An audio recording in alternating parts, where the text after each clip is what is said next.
Freaking jacked, bro. We're back. All right. We're back in studio. We are back. We're ready to roll. Had a week off. Chat with Ethan last week. I watched it. We'll talk about it. We'll talk about it. Had to go down to Orlando. Little play. I said it last week, but you told me you were going for work. Yeah. And then like 3 days later, I see you were at Legoland. I was like, Yeah. Well. okay, fair enough. Work fair hard, enough. play hard. Exactly. Work hard, play harder. Right. Yeah. Had a great time. Went down to Orlando. Took my nephew Blaze. Took Marcus. Took Tia. Myself. We went down there. Literally just hopped in the car. Drove down about 8 hours. No problem during the middle of the night. Got a place to stay right there in Orlando. Right around Disney. Thinking, as a bunch of dumbasses we are, we'll probably go to Disney tomorrow. You know, no big deal, right? Just spring break. Let's go down there and go to Disney. You know, but no big deal. We go to get tickets at our booth inside of our place we're staying. It's like a resort. And because they sell tickets for everything down there, like a little attractive place or whatever. We go down there and they laugh at us when we ask for Disney tickets. So that was not appropriate. And then we asked for, what is available. And they was like, well, I don't know. So we asked for Legoland. They had a Legoland, had a little discount. So we got those.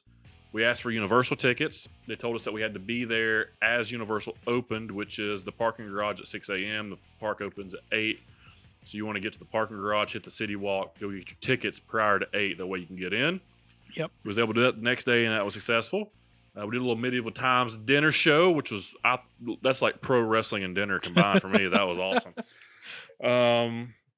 Yeah, man, Legoland completely surprised me. Like I said earlier, I thought that Legoland was just a place you played with Legos, not a freaking theme park for kids. That was cool. Yeah. Marcus is like the perfect age for it. Yeah, he loved it. He absolutely loved it. And then the next day was Universal. A few months ago when we went, we did Universal Studios. So this time we did Adventure Island. Okay. Islands of Adventure. Islands of Adventure. Yeah, that was freaking awesome. Islands of Adventure is arguably the better of the two. Yeah.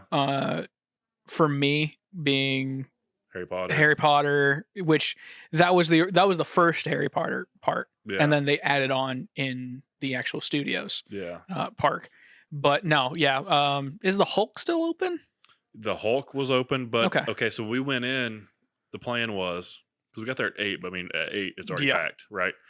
So, and a lot of things are not open. The Hulk wasn't open at the time. Yeah. Kong wasn't open at the time. There's a Kong ride? If I could show you the excitement on a 5-year-old's face. Hold on. I've got to see this. Knowing that we're going to Skull Island and there's Kong. It was incredible. Yeah, I'll break that one down completely. But there's like a whole Jurassic Park area, a whole Harry Potter. Well, I know about Harry Potter, but the Jurassic Park. Kong is connected with Jurassic Park. It goes into Jurassic Park. Yeah, because it's like I remember looking at those. Yeah. Then they have like the Toon area, Dr. Seuss area. Yeah. Like on your way out or whatever. But, very racist. Yeah, really cool. I don't know how they didn't cancel it yet. Really cool. They had the Spider-Man ride. Oh my god, phenomenal! I love the Spider-Man ride. It's phenomenal. Like it's one of those that like after I got old enough, I was just like, oh, that's it. Like, yeah, it loses the like Disney magic that I used to have for it. But even still, like anytime I go down there, it's just like I've got it. Such a great VR ride. Such a great VR. Ride. Yeah, bro. Wait, it's been updated since the last time I rode it. Yeah. If they put you get a headset now? Well, you get goggles. Okay. I mean, but it's a big old screen. Yeah. Okay. So I was about to say if they made it VR, that's awesome. Yeah. Okay. Maybe not. So, what else was there? So Marcus and Kong. Yeah. So that was the last ride to open. Of course. And the longest line we stood in. Of course. I just looked it up. That like area, that the awning for the ride or whatever, looks awesome. So out of all the Harry Potter park is very overdone. It's in a good way. In a good way. It's exactly what you would want. Yeah. But for like individual rides, like Kong, the entry, the building, the walkway, all this, the line, everything, there's a lot of money in that ride. Oh yeah. There's a lot of money in the Kong ride. I will say this: Disney has Disney Magic, where it's like, oh, it's an experience all throughout the park. Yeah. Universal is like they just put a lot of money into what they make, and it just ends up being good. Yeah. So the Fast and the Furious ride, which is in Universal Studios, Yeah. is a bus with the screens on the side, Mm-hmm. the screens on the outside, and like you're right there. Yeah. Right.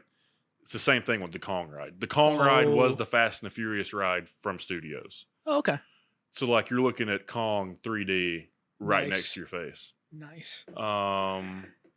So that brings up a good point that we should probably talk about, because it kind of wraps into something I was going to make a point about when we talk about this. Godzilla versus King Kong. I watched it. Yeah. It's freaking awesome. Yeah, it's really good. But I think I texted this to you. If I didn't, yeah, they're doing stuff outside, not in the studio. Gotcha. But I don't know if I mentioned this to you, but the Herv or whatever, the floating like vehicle that they ride. Right. I told myself as I was watching that, I want that as a Universal ride. Yeah.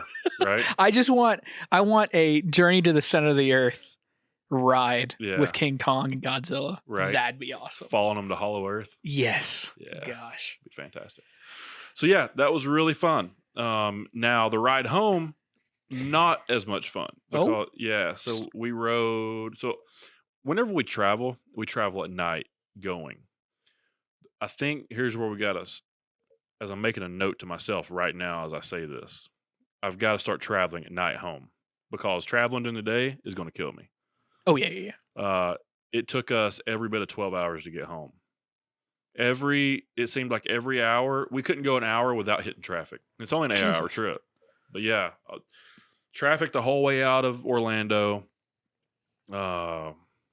traffic in Macon, traffic in Atlanta, and then traffic right here in Chattanooga right before we got home. Like just everywhere got hit with traffic. And Tia slept the whole way home because she had to work because it's Sunday night. And, Marcus was up the entire time asking me questions. And Blaze stayed up the whole time too, so that was cool. But, had a good time. Got back. Had a busy week. Like I said, work's been crazy. Just crazy. But crazy good. Crazy like, great. In a good way. Yeah, crazy great. Can't complain. Helps going to these Universal trips. Yeah. Going to Orlando twice in the last 4 or 5 months? Yeah, we went January 1st and now we went now. Yeah, no. Yeah. And you're fine. And she wants to go back, so I'm Jeez. out. And like we split everything. Like she actually paid more probably while we were down there. Well, I know for a fact she did. She paid more. But I mean, that's part of it. Yeah, So. but I mean, like there's a bunch. Like last week we spent some money. But we all have fun. So let's get up to this week. We'll talk about Godzilla and Kong a little bit more because that was fantastic. We'll do that in our little pop culture section at the end. But for Wrap Me Out, getting back to some gambling, getting back to some sports. Let's talk about some sports. Got to recoup some of that Orlando money. Yeah. So Jake Paul, the problem child, is boxing Ben Askren, Olympic medalist. That's this weekend, right? Saturday. Okay. Olympic medalist. I'm off this Saturday. Yeah. We need to figure something out. Well, check this. Tia has to work Saturday, and Marcus will be with his dad tomorrow. So I'm down to figure something out. Let's do something. Let's figure. We something gotta. out. Maybe hit a little D8. Maybe watch a little boxing. We'll break that down later. At a different time, undisclosed later time. We'll figure that out. Undisclosed later time. So yeah, super excited for this. One reason, I'm a huge Ben Askren fan. Yeah. But prior to him getting into the UFC, because I'm a big Joe Rogan, Brendan Schaub fan, and they put me on to Ben Askren. Just give me the quick synopsis of Ben Askren, because I'm not that Ben familiar. Askren, Olympic medalist in wrestling, one of the top wrestlers, has the nickname Funky because he wrestles wrong. Like there's the basics and the techniques, and like the way you're supposed to wrestle. Mm-hmm. He does everything wrong and is really good. So he's funky. with his style. Okay. So when it comes to freestyle wrestling, he's good at it because he Yeah. can scramble really well. But get I out mean, of I weird feel like a positions. lot of the best people that do like wrestling or martial arts or something like that are people that do something different Yes. enough that like people that are used to just wrestling somebody that does everything right, they'll be like, wait, he just got me into this hold the entire wrong way. And he has a complete dad bod. Like, he does not look like an athlete whatsoever. He has a curly Jufro with like a oh my God. with like a Greek face. Like if you look at his side profile, his face is smushed from where he's been shooting double legs his entire life, but he's got a granite chin. Like you'll see. Yeah. So no kidding. Yeah. So he went into Bellator in like 2010-ish and won their championship. Pretty much wrestling people, getting them on the ground, beating them up. Then he went to One Championship Wrestling and became their champion. So he was undefeated in his career. And Dana White just didn't want to bring him into the UFC because he just looked awful. He talked shit, and he was good. I want to say something. Okay. One of these pictures that I found, it's talking about his fight with Jake Paul and all that. It's one of those UFC photos of like, you know, knee up basically, light shining directly down. You can see a lot of love handle on this guy. Yeah, look, and he will say this, like he is not your traditional athlete shape, but he can squeeze a watermelon in half, like underneath his armpit with his hands. Makes sense. He's got an incredible grip. He, like I said, he was undefeated for like a decade, and then went to the UFC, beat Robbie Lawler, and then he fought Jorge Masvidal. Well, there's your problem. Where he got knocked out by that knee in 5 seconds. Oh, right. Oh, my gosh. Yeah. Okay. Now, I personally think if he fights Masvidal 100 times, he wins 80 of them. Oh, okay. You know, like... to be fair, that fight, like I've seen it plenty of times. It's one of those things that like that knee is the reason that it went the way it did. Yeah. Like you have that knee kills everybody. Yeah. Yeah. Like you can't even really hate on him for losing. And it's not like it was a perfect knee by Masvidal. Well done. Yeah. Also, just terrible timing by Ben Askren trying to shoot into a knee. Just what didn't work out for him. Then he fought Damian Maia. Damian Maia is a black belt jiu-jitsu guy. Incredible. Been doing it for a long time. And so you had that traditional wrestling versus jiu-jitsu. And when that happens, if the wrestler gets out of position, you're going to get tapped out. And he got tapped out. Or actually, he got put to sleep by Damian Maia. And that was kind of the end of his UFC career. But he wrestled his whole UFC career with a messed up hip. So as soon as he quit UFC, which was like 2 years ago or a year and a half ago, he had a complete hip replacement. So he has this hip replacement, and now he's like feeling like his old self, feeling great. He said he wished he would have had this hip replacement like 5 years. He'd still be doing UFC. So Jake Paul called him out after the Nate Robinson fight. Ben Askren accepted, and 11 weeks ago he started training, and he's not a striker. He's like known as like one of the worst strikers in MMA. So you got Jake Paul, the YouTuber, who's 2-0 as a professional, 1-0 as an amateur, who's never beat a real fighter. Boxing, in a professional boxing match, Ben Askren in his debut, who is known as one of the worst strikers in MMA. So, let's break this fight down for the people. Here's what I think. I think that some people are athletes with a competitive desire to win. Some people want to be that. I think Jake Paul wants to be that. I think Jake Paul was not a very good high school athlete. I think that he is a weak-minded, mentally weak, famous celebrity that has hype people around him to make him think that he's really, really good and relevant, and that Nate Robinson fight didn't help anything. So my take on the Paul brothers being someone that consumes YouTube and media, social media pretty regularly, and I've been inundated with the Paul brothers over the past couple of years since they became big. Yeah. I personally 100% agree with you, But he's one of those guys. It's kind of like the Kardashians. You got to respect the moves that they've made. Like, Oh, sure. you've got to be smart to do the things that they've done in the ways that Sure. they've done it. Sure.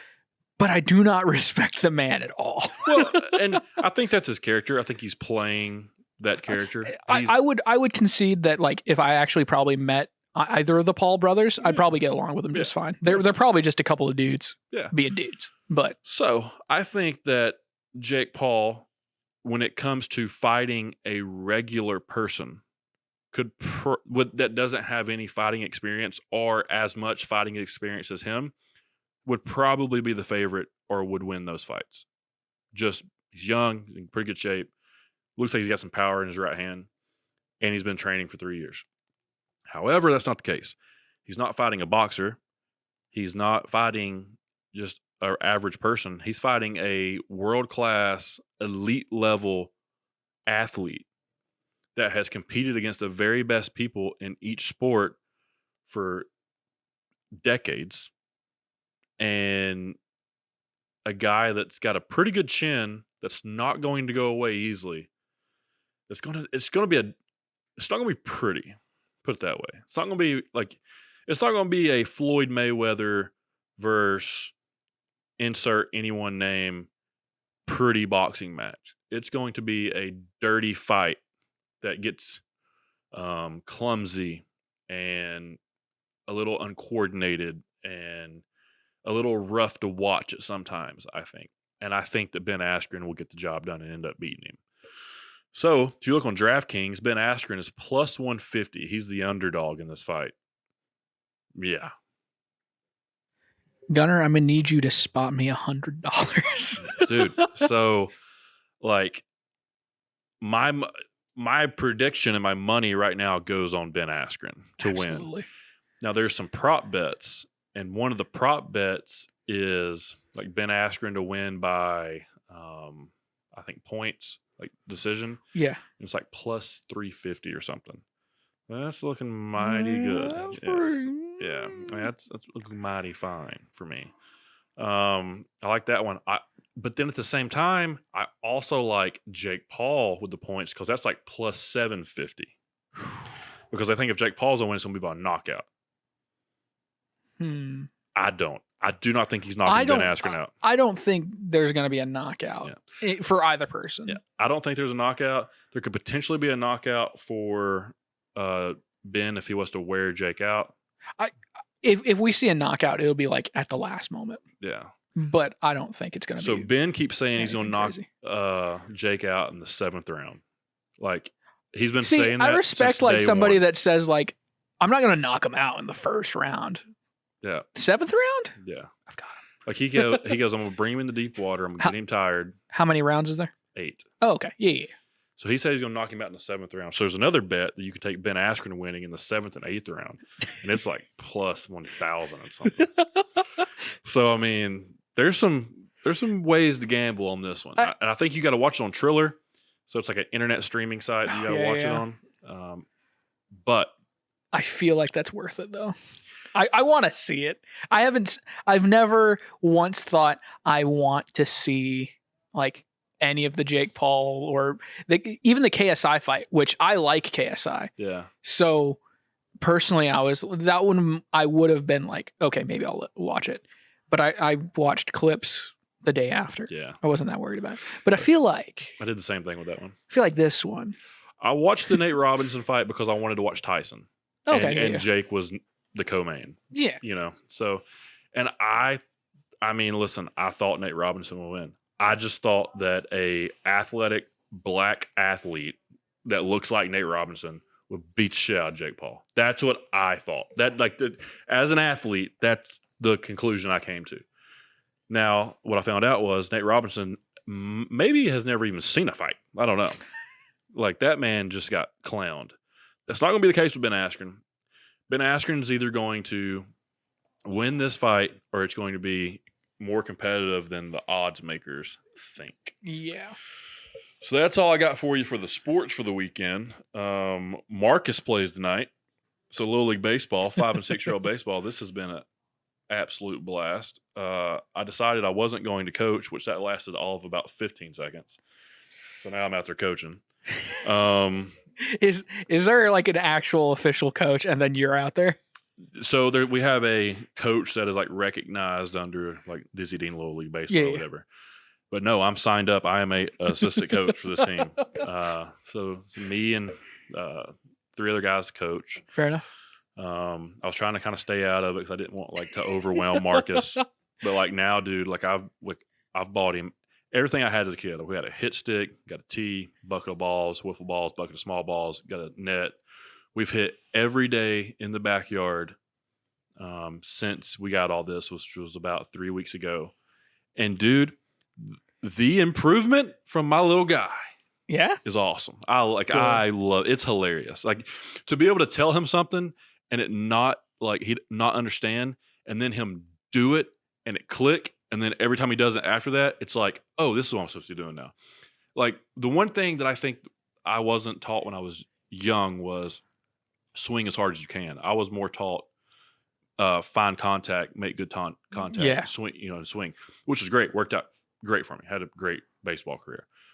But like I'm teaching a different way. I want him to swing as hard as he can at 5.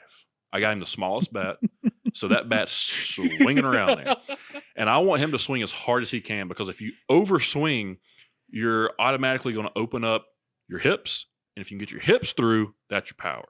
Yeah. So if you swing with your arms to hit the ball, your hips aren't going to come through. If you swing as hard as you can and you accidentally hit the ball and your hips come through, you're going to fucking smash the ball. And now that his eyes are starting to find the ball, he's the smallest one on the team, and he's fucking stroking the ball. It's hilarious. It is hilarious. I love it. So now I just got to teach him like, he knows like the fundamentals on how to throw and stuff. It's just not great, but like he can field the ball. You know, I put him at like on 5 and 6, with this being his first year, and a lot of kids starting to play when they're 4. Like a lot of the kids on our team either started playing when they're 4 or they're 6 now. So I would say we have 3 good players that are 6. That's usually how it works. works. And then I would put Marcus in the normal below average to average for a 5-year-old category. Yeah. Overall as a player. But on our team, he's above average. Then there's a drastic drop off of, I hope these parents aren't listening, but oh my God.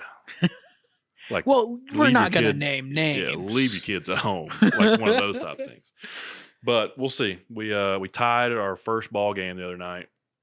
I think it was like 8-8. Marcus got an RBI. Scored our first RBI of the game. I was fired up. I'm going to be honest with you. I don't know what an RBI is a run batted in. So we had a runner on third. Okay. And Marcus was up at the plate, and he hit the ball to the first baseman, who tagged him out at first, but the runner scored. Oh, okay. So it's a run batted in, which is a stat. So it's not necessarily a non-hit for him or a hit. It's just a run batted in. Weird.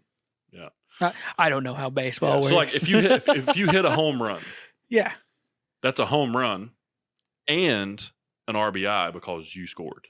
Okay. Because you batted the run in. If there's 3 people on base and you hit a home run, it's a grand slam. Yeah. That's 4 RBIs. Damn. Yeah. Oh, okay. So like, yeah, I mean, if you like in the major leagues, like if you got like over 100 RBIs, you're doing something really good, right? Yeah. Makes sense. Yeah. So you either want to be a RBI or you want to get on base or you want to hit whatever. So he got an RBI. I was pretty fired up and jacked up. So we play tonight, 7:30, Lakeside Youth Center. We'll see how the game goes. According to the city, you're not allowed to sit in the bleachers because of the COVIDs. Okay. So you got to bring your own chair. Okay. Anyways. Speaking of, yes. Let's jump into this real quick before we get into the pop culture stuff. Okay. Because man, isn't it weird how Alex Jones just seems to keep being right? Well, tell me what you're talking about. The federal government came out and admitted that they are working on microchips for people for use in your body. And it's just like, why? Why are you, if you're really working on it, one, I mean, I guess it's not as bad because they said it out loud. Mm-hmm. But at the same time, like they said it like, oh yeah, this is going to be a good thing. People are going to enjoy this. No, Yeah. I don't want you putting things into my arm. To know where I'm at all times. Yeah, no thanks. Yeah. That, and I guess this isn't really connected to Alex Jones, but the fact that the Johnson & Johnson vaccine got pulled by the FDA and the CDC because it was clotting people's blood. Yeah. To be fair, and I've been saying this to everyone that I've told that to, it's only 6 cases, but there was a 27-year-old woman who died with no underlying health conditions and would have probably been fine if she had gotten COVID. Yep. So yeah, it's going to be an interesting. But it's only one. Well, there's 6 people that have gotten the clots. I don't know how many people. There's only 6. So it's the same people that were saying that the percentage of people that are going to die from COVID is an extremely big deal, even though the percentage of those people are most likely elderly and obese. Yeah. Or with underlying health conditions, right? Mm-hmm. But those same people are saying, oh, this is not a big deal, that the COVID vaccine could potentially kill you, even though it's just a very small percentage. It's the same percentage the other way. Yeah, no, it's more concerning that she had no underlying health conditions. Like she had perfect health, basically. Yeah, and I don't know if I'm right or not, but I'm pretty sure I heard DMX got the COVID vaccine. And then died. Mm-hmm. By the way, X gonna give it to you no more. That was one of those celebrity deaths where I was like, I heard it and I was like, no, this is true. Yeah. Oh shit, it is true. He can't die. Drugs haven't killed him for 20 years. How'd he die from that? Yeah. There's some interesting stories coming out of that too, but I haven't looked into them. So yeah, they said that too with Hank Aaron. Yeah. They said, but I mean, I think that's true. Like that's the problems. Like I don't like no one's saying they're not true. So it is what it is. Well, yeah. Give me some pop culture. We need to wrap this up. How much time we got? 27 minutes. We might go 40. I think we gotta have a little bit more conversation. Okay, we need to be quick. I got a baseball game to be. Got baseball. No, Godzilla versus King Kong. I really enjoyed it. Yeah. I was here the night that we filmed the last podcast together. Yeah. And I watched it on my phone because I was just like, I need to watch it. I was waiting for the episode to upload, all that stuff. So I watched it on the couch on my phone. Both headphones in. I don't usually do that. It's good, isn't it? Oh yeah. It's super good. Yeah. But literally the next day I worked and I got off of work and I was like, I have nothing to do. Watch it again. I'm watching it again, damn it. So I pulled it up on my PlayStation 5 on my new HD TV. There you go. HDR TV. Watched it. Found out that HBO Max doesn't necessarily have 60 frames per second or 4K base. So I was a little upset. I was a little annoyed because I was like, damn it. I wanted to watch this thing in like the best quality ever. Right. And I can't necessarily do that. Well. But I still got to watch it. Still got to look at how pretty the movie is. And it's a really pretty movie. Yeah. Especially the second fight in Seoul. I think it's in Korea. Yeah. Someplace like that. With all 3 of them. Yeah. Well, the one at night first. Like, that's just a great scene. But no. Is that when he comes through the hollow earth? Yeah. Yeah. Okay. Let's talk about a few things because I was not expecting Godzilla to necessarily be. Well, no, that's not true. I was kind of surprised they went full in on the Godzilla is the antagonist. Like King Kong is the protagonist for this movie. Yeah. Even though Godzilla has top billing. Right. So I was a little surprised by that, but I also understand because King Kong only had 1 movie, Godzilla had 2. Yeah. So we already like Godzilla. We need to like Kong more. Yeah. The fact that he does sign language, man, that was one of those times where I was sitting on that couch watching it. And I just had to pause it and be like, what? Yeah. That was a great reveal. And then the fact that Godzilla uses his breath to burrow into Hollow Earth. Yes, incredible. That is incredible to me. Yes. I loved that. Yeah. And then like, oh man, like that second fight. The first fight is great because it's on the aircraft carriers. We saw all of that. Right. And we saw a little bit the single, whatever the second fight is at night. Yeah. We saw a little bit of it, but I didn't expect there to be that much more fighting at night. That was a great fight. Yeah. And the fact that Kong loses a second time, whew, wow. I was very happy because I was still Team Godzilla up to watching the movie. After watching the movie, I'm pretty Team Kong. Here's my thing. So Kong's gonna keep growing. Yeah, I would reckon that Kong will be the same size as Godzilla by the next movie. I'd say maybe there's not as much of a time jump. Godzilla's thick ass neck. Whenever they do like the straight on shots, where like it's like showing Godzilla. Do you remember seeing the scene? Well, you probably have because you've probably watched it 20 dozen times. I don't talk about it. the scene where it's Godzilla facing Kong and he sees that Kong's like down and he grins. Yeah. That is one of those scenes where I was just like, they could have done that anyway else. I did not like that shot. You didn't like it? I didn't like. I don't need Godzilla necessarily to be personified that much. Like, I don't need to see him laughing. It's weird. I dug it. I would say this, if they shot it differently instead of a head-on shot, if it was like somebody on ground level or like in a building and you can see like him through maybe like a railing or something and he's laughing, that'd be more interesting. That's more intimidating because you see the size. But when it's just a head-on shot of this totally CGI character, no, I can do without it. I got you. Yeah, he had a big old neck. So my friend Maddie, she had seen Kong Skull Island and the first Godzilla. She went over to her sister's and with her sister's husband, and he wanted to watch all of the movies. So they watched King of the Monsters. No. They watched King of the Monsters by the time she got there. Okay. King of the Monsters and then Godzilla versus King Kong. Gotcha. And her commentary was hilarious during King of the Monsters because she was like, this makes no sense. I hate this. Wait, is that Mothra? Oh my gosh, that's so cool. Like she said the exact same things I usually say, which is I hate the people aspect of these movies. I just want more monkey fight lizard. Yeah.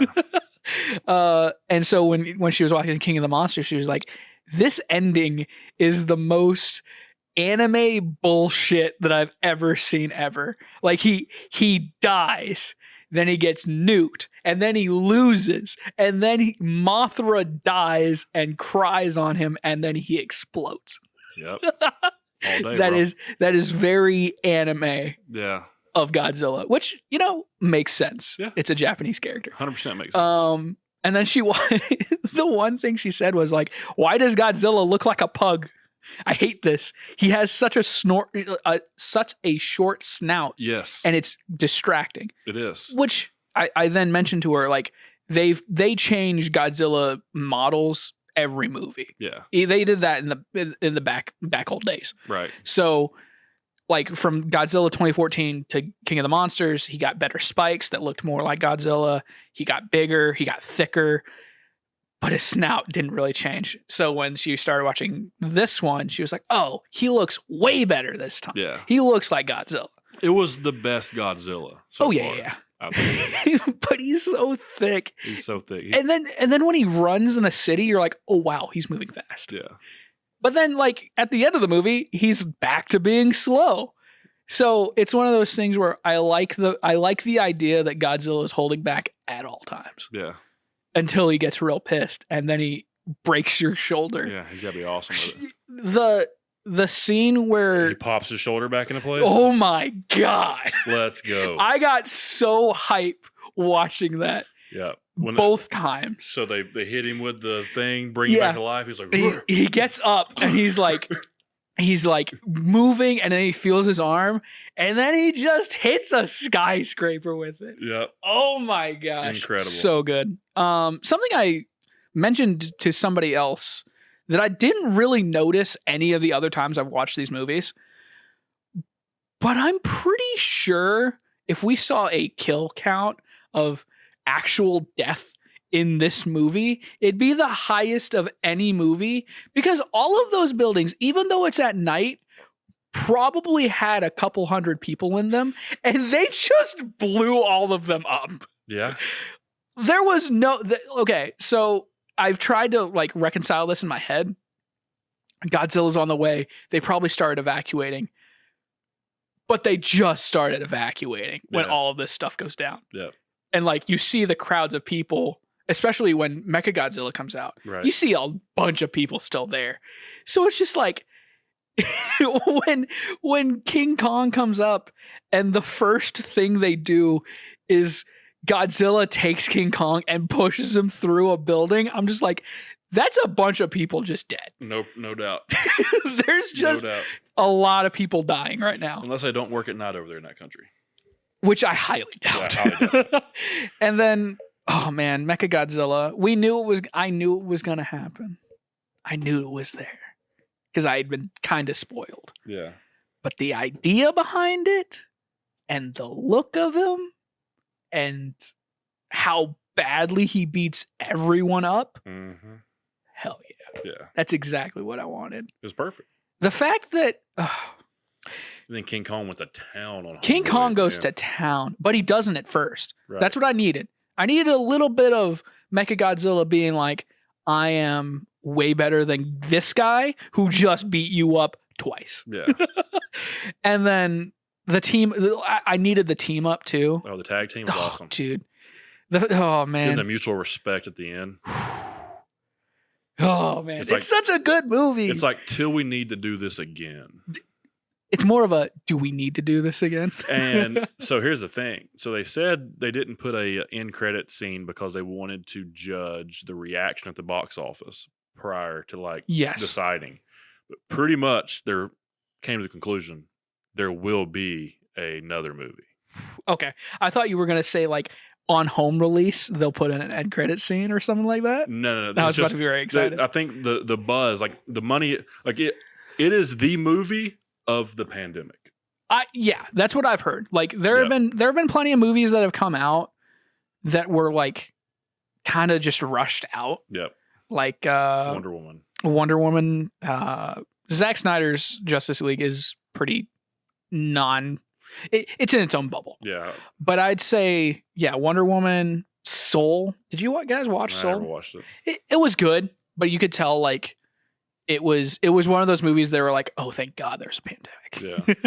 Right. Especially the new Disney movie, the Southeast Asian one. Yeah. Which I was super excited about, but I've heard nothing but like Raya or whatever it is. Yeah. But yeah, no, this movie is definitely like the movie to see right now. Right. And I still want to go see it in IMAX. I still haven't done that. Yeah. Mortal Kombat comes out tomorrow. Tomorrow? Yeah. Oh shit. Okay, so I started watching something on Amazon that I think you'll like. Please tell me it's 000. No. Oh, that's it. I might not want to look in that. Go ahead. There's this comic book series that I remember reading in middle school that I absolutely should not have been reading in middle school because it's like The Boys and Game of Thrones for Marvel. Okay. I would say The Boys is Game of Thrones for DC, where Invincible is The Boys for Marvel. Okay. So Invincible is a totally unrelated to either of those properties, DC or Marvel, comic book series about superheroes. And it is, you have to see the first episode to really understand like, oh, this is how this is going to be. Because like the first episode, you're like, oh, it's about a kid whose dad is basically Superman, and his mom is just some lady, and he hasn't gotten his powers yet, and then he gets his powers, and you're like, oh yeah, well he's probably, I think he's 18. Gotcha. So like, oh cool, it's going to be a coming of age superhero story. He doesn't know what he's doing, and then the first episode ends after the credit scene. Like they do something very interesting. They do the title card at the very end of the show. Yep. And then they start rolling credits. And then you hear like talking. You're like, oh shoot, I should still watch. and they do like an end credit scene that way At the end of the first episode? at the end of all of them, Oh. which is very nice. That's cool. But it's a weekly series. There's only 5 episodes right now. Mm-hmm. And it's getting hard to be patient because I binge watched all 5 and I was Gotcha. like, yes. And this series is like in the hundreds or maybe mid-hundreds of comics. Okay. There's, I think, 3 or 4 annuals, which is like basically storylines. Yep. All together. But I've been looking at them. They've shot up in price. They were like $20, $30 before Invincible came out. And now they're like up to the 60s. So it's going to be a little hard to find them. I could probably just read it online. Yeah. But yeah, no, it's a good show. It's animated. So it leans into the animation a little bit more. Okay. But cool. it's definitely not something you should watch So- with Marcus, by the way. 000 is a drug cartel Okay. show, but it's from every different major drug cartel, like the Mexicans, the mafia, everyone that's into drugs, every country that's into drugs. Yeah. They all are in this movie. So some of it's subtitles, some of it's English. Just depends on who you're dealing with. You're dealing with the Russians, you're dealing with the That's very Americans, interesting. you're dealing with the South Americans. Who you dealing with, bro? Because that's what you're getting. It's very interesting. Incredible. I'll look into it. Yeah, it's like Narcos, but 10 times better. I've also been watching Falcon and the Winter Soldier. I haven't seen any of that. If you didn't watch WandaVision, you're probably not invested enough to keep watching these Marvel shows. Yeah. Which is okay. Like Maddie, the same friend, she has refused to watch either because she's like, I watched Endgame. That was good enough for me. I cried too much during that. Yeah. I don't need to get back into it. Yeah, that was the end game for her. Yeah, exactly. Loki's coming out, so that'll be interesting. Never a fan. I know. I'm excited. It's gonna be weird, but yeah. I'm down 3 pounds already. Okay. I weighed myself this morning. So 3 pounds in the first week. I haven't really done any workouts. I've literally just eaten Better. what I ate earlier, which is salad and some chicken. Yep. I will say this: I failed at the temptation earlier. The pizza, dude. I told myself I'm not going to eat that much, and I only ate 2 pieces. That's good. And That's fine. my FitnessPal, it fit in. Was that 500 calories? It was like, yeah, I think 400, 500. Something like that. Yeah, and I had only eaten once that day. It's fine. Yep. But I still really want rice, man. Well, you're Asian. It only makes sense. All right. Well, I've got to run because I got some coaching duties to get to, and I've got to get my little man. We do a little pregame warm up, Ooh. So we got our own thing we do outside of the other players. I'm a coach on his team, but I'm really just there for him. Kind of like my dad with me. He's a coach, but he's really just there for me. I feel like that's just being the fatherly figure in the situation. And dude, it is hilarious. Like, I love my nieces and nephews, and I've been to their stuff, and I've coached their stuff, and I've been happy when they do well. And Marcus is not even my kid, but he's my kid, right? So, I mean, at this point, yeah. Yeah. So How long have you and TA been together? Oh man, I mean, we're coming up on 3 years, 3 strong. Yeah, years. so you've been around the entire time. Yeah. At the same time as his dad. So Right. I mean, So dude, when he does something good, I am overwhelmed with joy. And when he doesn't listen to me, I could smack him with that bat. So there's that. And we have that back and forth where it's he knows me and I know him. So we battle. But at the end of the day, he knows that I want to help him. oh yeah. I stress that. I'm like, listen, buddy, I don't get mad at you because he thinks when I yell at him, I'm mad. I'm not mad. I'm a leader. I am a very passionate leader. And I'm like, I'm leading you to be successful. Yeah. I'm going to give you the tools. You will not have the reps. You will not have the drills. You will not have the work.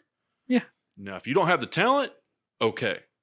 That's fine. That's fine. But I mean, can deal with that. somebody that's hit a ball 1,000 times and has no talent, Yeah. still going to be better than a kid that's only hit 100 balls. Yes. And that's the biggest thing. These parents and they don't work with their kids at home. Marcus is going to hit, when I'm with him, we're going to hit 10 to 20 balls every night. Now, that's contact. That's not Yeah. we're going to make contact with 10 to 20 balls every night. So how many balls we hit in a week? Outside of practice, outside of games, we're hitting 50 to 100 balls a week. We're 3 weeks in. He's hit over 300 to 500 balls since that 3 weeks. And now it's a completely different kid. So what's he going to be like in another 300 swings in another 3 weeks and another 300 swings in another 3 weeks? Year? And you got to look at these other kids. They're just getting pitches in practice. Yeah. So they're getting 20 swings a week. And they might make contact on 3 of them. I expect in like 10 years, Marcus to just be a miniature you. Yeah, he's just be fucking jacked. Beard. With the video of your nephew that you showed when you guys were working out, and I was like, oh yeah, that's a big kid. I feel like Marcus is going to be that big and like Blaze only is 7th grade. Yeah, he's 13 years old. It's ridiculous. Yeah, Marcus is going to be that big at 13 too. Anyways, all right. Well, I'm gonna get out of here. I gotta go do some things. I'm gonna stand up so y'all can see my shorts because Ethan really likes that part. That's so funny to me. And then, hey, subscribe on YouTube, like the videos, subscribe on Spotify. Actually, just go to Apple iTunes or Apple Podcast. 5-star review, leave a review, say something. We need to make a Facebook page and start doing these live. Oh, God. Again? Yep. I don't want to do it. I don't. Me either. At least some of them, like we do have a guest or anything. Okay, that makes sense. All right, I'm out. Peace.